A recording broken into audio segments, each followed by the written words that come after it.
সাম্প্রতিক সময়ে রাজনৈতিক অঙ্গনে জোরালো গুঞ্জন ছিল একই ছাতায় আসতে পারে তরুণদের দুই রাজনৈতিক দল গণ অধিকার পরিষদ ও জাতীয় নাগরিক পার্টি এনসিপি।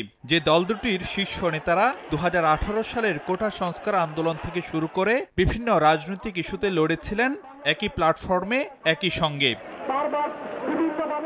তবে বেশ কয়েক দফা আলোচনা চললেও পুরনো সতীর্থদের একই দলে ফেরার সম্ভাবনা এখন ক্ষীণ বলেই ইঙ্গিত দিচ্ছেন দল দুটির নেতারা। মূলত দলের নাম, নেতৃত্ব ও সাংগঠনিক কাঠামো সহ মৌলিক কিছু ইস্যুতে মতবিরোধের কারণে মুখ থুবড়ে পড়ে গণ অধিকার পরিষদ ও এনসিপির একীভূত হওয়ার প্রক্রিয়া।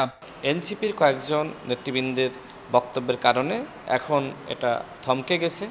আমি জানি না আসলে আদৌ হবে কিনা, বাট আমরা বসবো।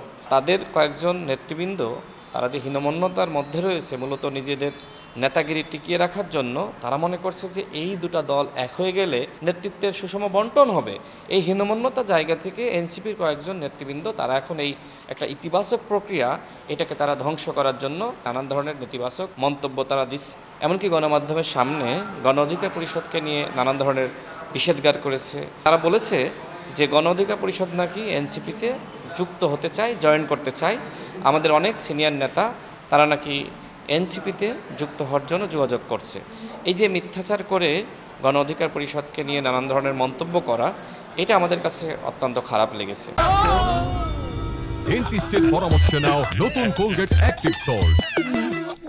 গণ অধিকার পরিষদ এনসিপিতে যোগদান করবে কি করবে না, এটা নিয়ে আমাদের পার্টির ফোরামে আমরা অনেক ধরনের কথা বলেছি। এখানে যেমন ইতিবাচক দিকও ছিল, নেতিবাচক অনেকগুলো বিষয় নিয়েও কথা হয়েছে।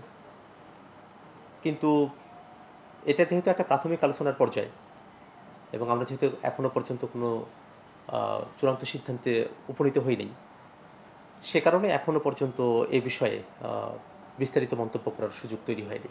তবে একীভূত না হলেও দল দুটির মধ্যে নির্বাচনে জোট বা সমঝোতার সম্ভাবনা কতটুকু, সে প্রশ্নেও দুই মেরুতে দুই দল। মধ্যপন্থী যে দলগুলো আছে তাদের সঙ্গে এক ধরনের বোঝাপড়া যদি তৈরি হয়, নির্বাচনী জোট যদি তৈরি হয়, তার জন্য আমরা ওপেন রয়েছি।